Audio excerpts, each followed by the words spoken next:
Assalamualaikum warahmatullahi wabarakatuh. Salam sejahtera bagi kita semua. Selamat siang kepada Bapak Anang Darwinajah selaku dosen pengampu pendidikan agama Islam serta teman-teman dari prodi akuntansi maupun manajemen yang saya sayangi. Sebelumnya, perkenalkan, nama saya Siti Agustin Albarani dari program studi akuntansi. Di sini saya akan mempresentasikan mengenai pendidikan agama Islam yang berjudul Radikalisme di Indonesia. Pertama, kita masuk kepada bab 1 pendahuluan. Latar belakang radikalisme itu berasal dari bahasa Latin, radix, yang berarti akar. Maksudnya, yakni berpikir secara mendalam terhadap sesuatu sampai ke akar-akarnya. Oleh karena itu, filsafat dipahami sebagai berpikir radikal, berpikir sampai akar-akarnya.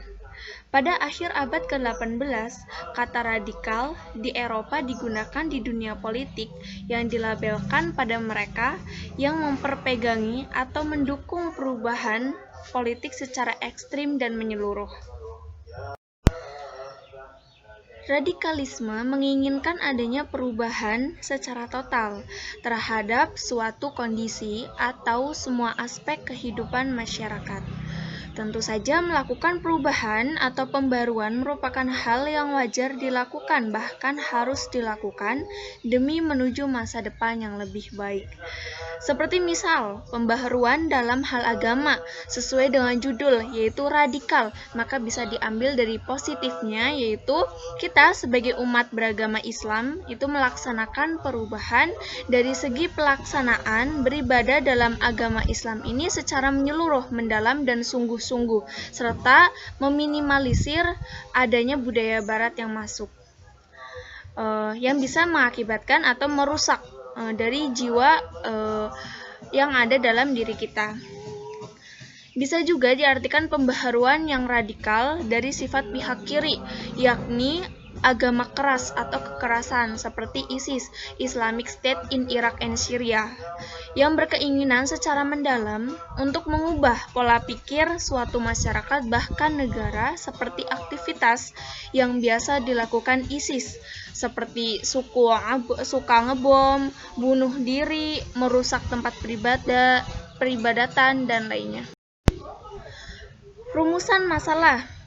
Untuk makalah yang saya buat ini, rumusan masalahnya itu ada 2. Yang pertama, mensikapi maraknya radikalisme di Indonesia dan menfilter berita-berita yang di media sosial, terutama mengenai radikalisme itu sendiri terhadap agama Islam. Yang kedua, mahasiswa diharapkan lebih kritis terhadap permasalahan yang berkaitan dengan paham radikalisme Islam moderat. Kita masuk kepada bab 2, pembahasan. Radikalisme dan terorisme adalah salah satu isu yang sangat berpengaruh besar terhadap kebijakan internasional, termasuk Indonesia. Isu tersebut terdapat dalam isu kebangsaan dan Indonesia karena bangsa Indonesia salah satu negara yang mendapat citra negatif di mata internasional. Citra negatif tersebut terbentuk karena Indonesia menjadi lahan subur perkembangan radikalisme dan terorisme akibat ulah segelintir orang yang melakukan tindakan teror. Mencegah radikalisme adalah tanggung jawab seluruh masyarakat Indonesia. Sikap radikal yang sering membawa dampak kekerasan atas nama agama sering disebut radikalisme agama. Spirit radikalisme yang kuat dalam kelompok masyarakat justru seringkali menggunakan ideologi agama yang mengatasnamakan Tuhan. Karena hal tersebut dianggapnya sebagai kekuatan mutlak dan dapat digunakan sebagai pertimbangan dari segala tindakan manusia. Ideologi agama muncul disertai dengan hukum tertulis maupun non-tertulis yang mengatur para penganut agama tersebut. Dalam menafsirkan suatu teks keagamaan diperlukan keahlian khusus agar tidak sembarangan dalam penerapannya.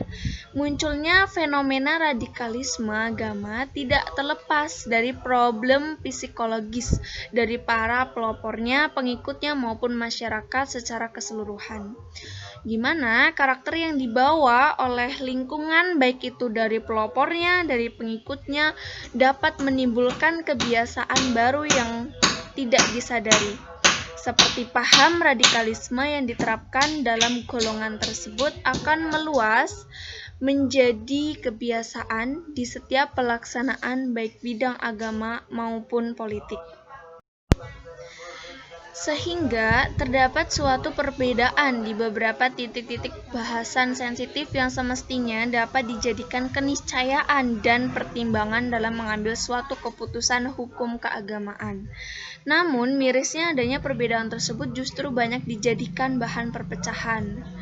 Sejatinya Al-Quran turun sebagai petunjuk yang diturunkan bagi manusia dalam segala aspek. Hal ini telah dijelaskan dalam Al-Quran, terdapat pada Al-Quran Surah Al-Baqarah ayat 185 yang berbunyi, Bismillahirrahmanirrahim. Syahrul Ramadan alladzi unzila fihi al-Qur'anu huda. Artinya, beberapa hari yang ditentukan itu ialah bulan Ramadan, bulan yang di dalamnya diturunkan permulaan Al-Quran sebagai petunjuk bagi manusia dan penjelasan-penjelasan mengenai petunjuk itu dan pembeda antara yang hak dan yang batil. Al-Quran akan mengarahkan manusia menuju jalan kebenaran atau lurus, agar manusia tidak keliru dalam menjalankan aktivitas kehidupannya. Al-Quran adalah kitab yang memberikan penjelasan secara komprehensif, baik masalah besar dan kecil, termasuk juga bagaimana sebuah sistem dalam bertata negara, hingga bagaimana berperang yang benar yang sesuai petunjuk Al-Quran dan Rasul-Nya. Oleh sebab itu, segala upaya pemahaman dan pengaplikasian Al-Quran seyogyanya harus dipertimbangkan melalui berbagai faktor yang sulit dalam segala kehidupan manusia.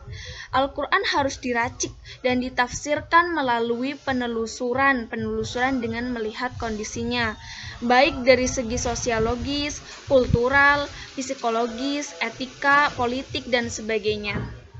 Ajaran Al-Quran meliputi segala bidang aspek kehidupan manusia dan saling menjaga antara bangsa dan agama. Namun demikian, tidak dapat dipungkiri bahwa banyak ayat Al-Quran yang terkesan multitafsir dan terkesan sensitif apabila ditafsirkan dengan tidak hati-hati. Karena faktanya ayat-ayat dengan pesan kekerasan masih sangat rentan apabila ditafsirkan dengan kurang tepat, apalagi bila subjektivitas atau ideologi tertentu. Persoalan penafsiran memberi andil besar sebagai hasil dalam mengungkap pesan yang disampaikan oleh Tuhan. Oleh karena itu, sulit untuk menafikan akan adanya ayat-ayat Al-Quran yang bernuansa diskriminatif dan sensitif. Ayat-ayat yang masih perlu diwaspadai penafsirannya dapat ditemukan pada teks-teks terkait pada permasalahan qitol atau perang, amar ma'ruf nahi munkar, atau konsep hizbah atau kewajiban individu bersama tergantung pandangan masing-masing mazhab. Takfir, kafir atau mengkafirkan, al-ghulu, larangan bersikap berlebihan dalam beragama, pola hubungan dengan non-muslim, wala atau ketundukan dan loyalitas, dan al-amaliyah al-iqtis, adiyah atau mati syahid. Persoalan penafsiran pada ayat-ayat tersebut tidak jarang memunculkan pada eksklusif hingga memberikan doktrin ekstrim bagi pengamalnya. Selain karena adanya perbedaan latar belakang dari berbagai mufasir di penjuru dunia, menurut Junaidi Abdillah terdapat oknum yang memonopoli tafsir agama. Agama sering dijadikan pertimbangan atas tindakan kekerasan dan radikalisme, Contoh peristiwa yang setahun lalu dan masih cukup hangat terjadi adalah pendugaan akan dilakukannya penusukan yang dilakukan oleh 2 wanita terhadap anggota Brimob di Makobrimob, sebagaimana laporan Biro Penerangan Masyarakat Divisi Humas Polri Brigadir Jenderal M. Iqbal. Kemudian disusul kejadian peledakan bom di gereja Surabaya, kejadian teror yang menimpa warga Surabaya, khususnya bagi umat Kristen di Gereja Kristen Indonesia, Gereja Santa Maria, dan Gereja Pantekosta, membuat seluruh masyarakat berduka dan mengutuk keras praktek terorisme yang selama ini menjadi musuh berat pemerintah. Tindakan tersebut dipicu oleh radikalisme atau paham yang benar-benar ingin mengadakan perubahan, tapi dari segi pihak kiri. Perubahannya itu yang mengakibatkan kekerasan, penganiayaan, bahkan pembunuhan terhadap diri sendiri maupun merugikan orang lain. Radikalisme itu sendiri dapat dimaknai sebagai sebuah pandangan yang mempunyai keinginan untuk melakukan suatu perubahan yang mendasar atau fundamental sesuai dengan interpretasi ideologi yang dianut mereka ataupun realitas sosial yang ada. Perubahan yang secara radikal tersebut dapat dilakukan dengan cara persuasif atau mengajak yang damai, tetapi juga dapat dengan kekerasan fisik ataupun kekerasan simbolik. Pada akhirnya dapat disimpulkan bahwa radikalisme cenderung identik dengan tindak kekerasan, bahkan sampai pada bunuh diri menuju kebermaknaan hidup yang diyakininya. Berangkat dari banyaknya klaim-klaim yang cenderung radikal ketika membahas tentang ayat-ayat perang, tidak ada salahnya, bahkan menjadi keharusan bagi pelajar atau mahasiswa kita ini untuk mendalami secara seksama ketika menemui oknum yang mengatasnamakan agama Islam namun dalam kegiatannya jelas bersimpang dengan Islam itu sendiri. Contoh, dengan jelas oknum tersebut menganggap bunuh diri dengan bom adalah tindakan mati syahid dan mendapat syurga Firdaus untuk segera melaporkan kepada pihak yang berwenang. Jelas di sini bertentangan dengan agama Islam. Para ulama menyebut bahwa bunuh diri adalah dosa besar, sebab perbuatan ini adalah bentuk dari ketidaksabaran seorang ketika menghadapi sebuah ujian, putus asa serta mendahului kehendak syariah Allah Subhanahu wa taala. Islam adalah agama perdamaian seperti pada surah An-Anfal ayat 61. Bismillahirrahmanirrahim. Wa in janahu lis-salmi fajnah laha wa tawakkal 'alallahi innahu huwas samiul alim. Artinya, tetapi jika mereka condong kepada perdamaian, maka terimalah dan bertawakallah kepada Allah. Sungguh, Dia Maha Mendengar, Maha Mengetahui. Agama Islam jelas melarang untuk umatnya itu membunuh dirinya sendiri atau yang dikatakan mati syahid itu adalah salah besar. Karena agama Islam ini adalah cinta terhadap diri kita sendiri untuk meraih, dimana kita tujuannya di dunia ini adalah beribadah kepada Allah, maka meraih surga Firdaus khususnya itu dengan cara berusaha, bukan mengakhiri hidup. Seperti pada surah An-Nisa ayat 29. Bismillahirrahmanirrahim. Wala taqtulu anfusakum innallaha kana bikum rahima. Artinya, dan janganlah kamu membunuh dirimu, sungguh Allah Maha Penyayang kepadamu.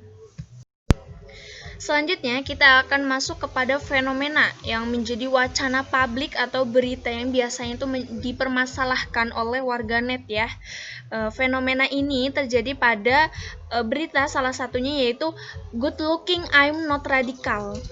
Jadi orang misalnya yang cantik, yang tampan gitu, dikiranya mereka adalah radikal. Gimana beritanya? Simak mari. Akhir-akhir ini good looking I'm not radical menjadi wacana trending di Twitter dan media sosial lainnya. Dalam berita yang didapat, orang yang good looking dikatakan mampu berbahasa Arab. Keren bukan? udah pinter bahasa Arab, dia tampan, dia cantik. Tapi katanya orang yang good looking itu radikal. Waduh, baru-baru ini Menteri Agama mengeluarkan statement yang membuat geger netizen. Dikutip dalam laman CNN Indonesia. Bisa dilihat beritanya kalau ingin melihat berita yang asli. Menteri Agama Fahrul Razi membeberkan cara masuknya kelompok maupun paham-paham radikalisme ke masjid-masjid yang ada di lingkungan pemerintah, BUMN, dan di tengah masyarakat. Caranya, mereka masuk gampang.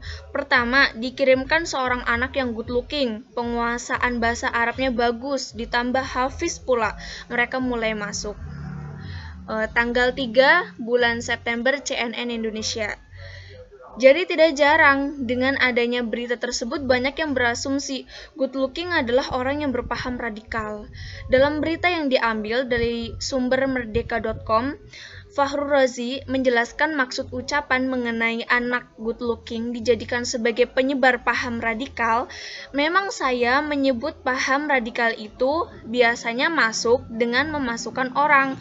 Kalau ada yang mempunyai keinginan tidak baik, dia masukkan anak-anak yang good looking, punya pengetahuan yang baik, sehingga orang tertarik, sehingga dia mengembangkan ajarannya.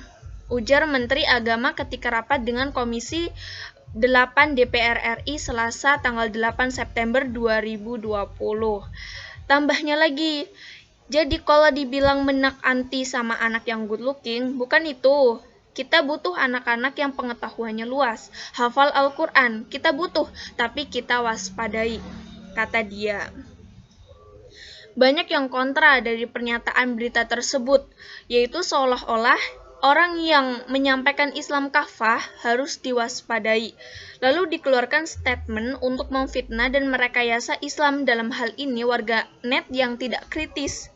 Yaitu mereka membuat atau merekayasa dari berita ini dengan membuat pemikirannya sendiri.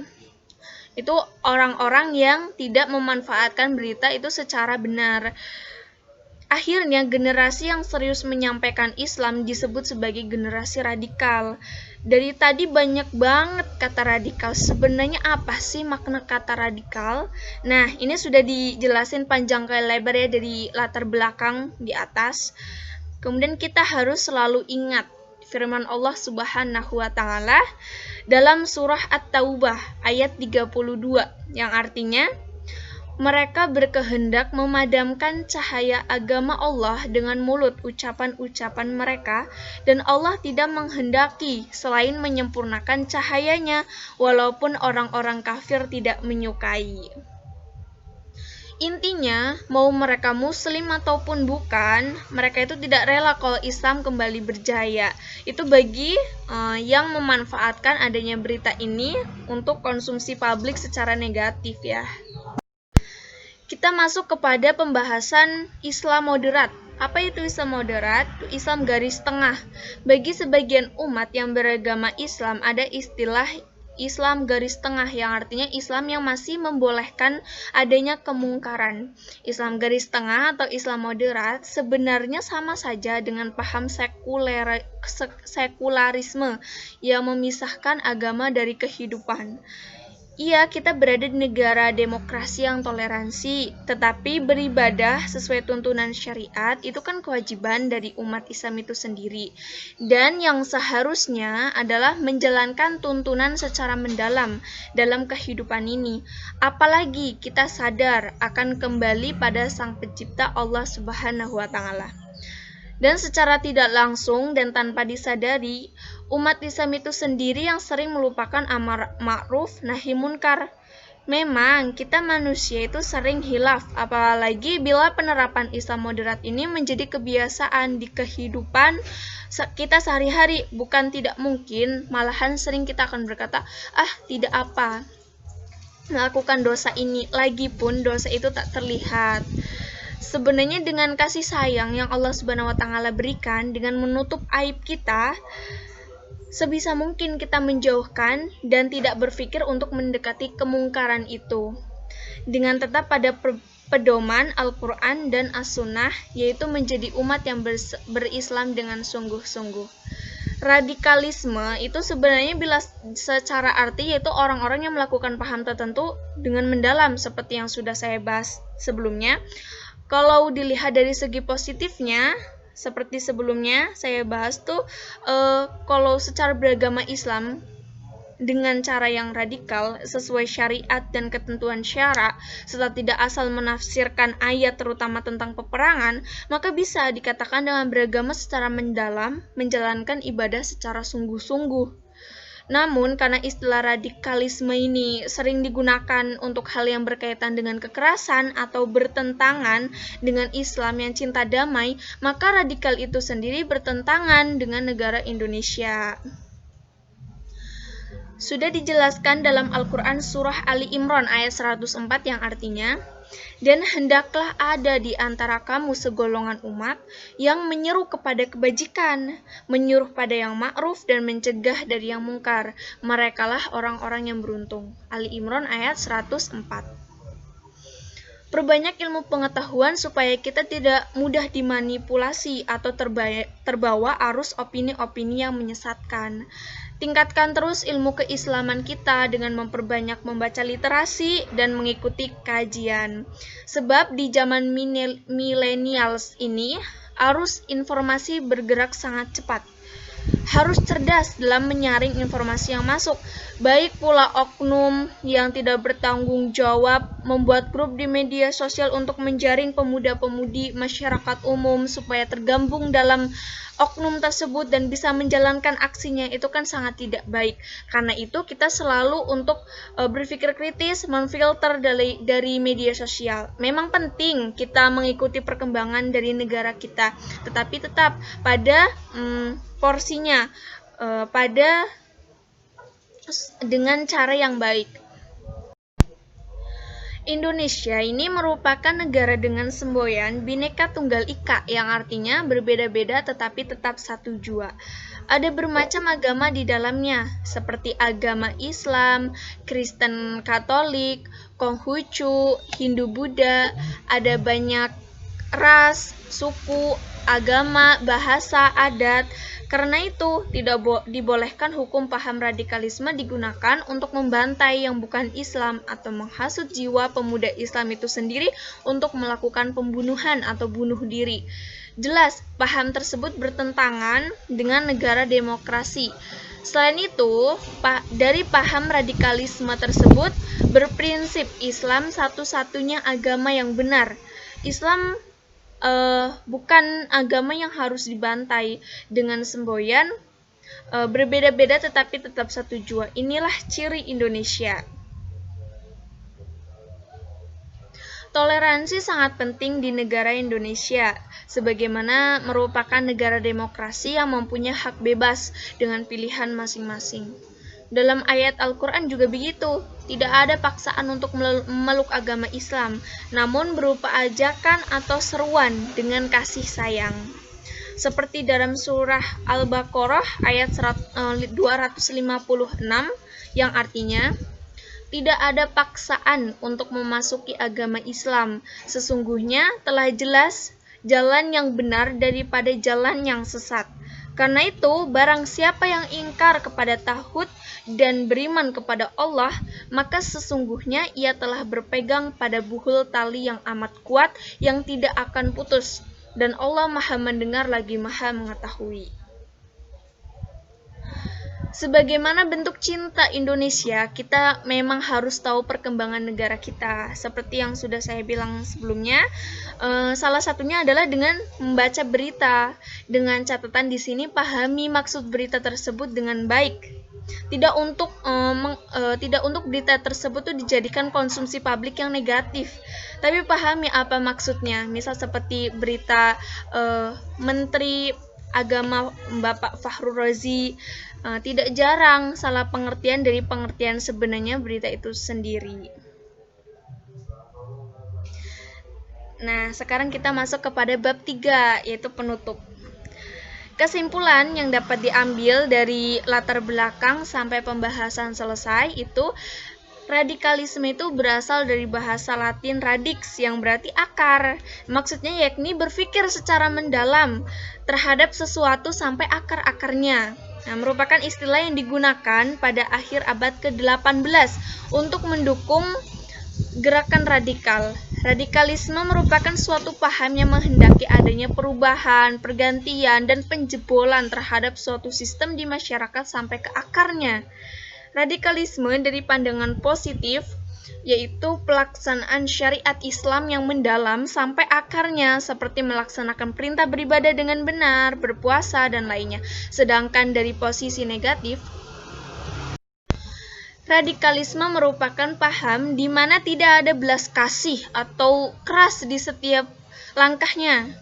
Di masa dulu hingga sekarang, radikalisme masih tetap berkeliaran dalam wujud yang negatif. Seperti berita yang sudah disampaikan pada bab pembahasan, kita sebagai penerus di negeri Indonesia yang berbineka tunggal ika, maka harus menanamkan toleransi di negeri Indonesia yang berbineka tunggal ini. Kemudian kita masuk kepada nomor 2, itu saran. Dari latar belakang kita masuk pada kesimpulan, memberi kita pelajaran yaitu selalu berpikir kritis, jangan mudah termakan berita hoax yang menyebabkan perpecahan. Mungkin ini saja makalah yang saya susun. Apabila ada saran, kritik yang bersifat membangun, pastilah saya terima. Terima kasih, mohon maaf apabila ada kesalahan atau mungkin dari materi ini ada beberapa yang salah, mohon maaf. Bisa saling membantu kritik dan sarannya. Apabila ada yang belum jelas bisa ditanyakan. Terima kasih. Wabillahi taufik wal hidayah. Wassalamualaikum warahmatullahi wabarakatuh.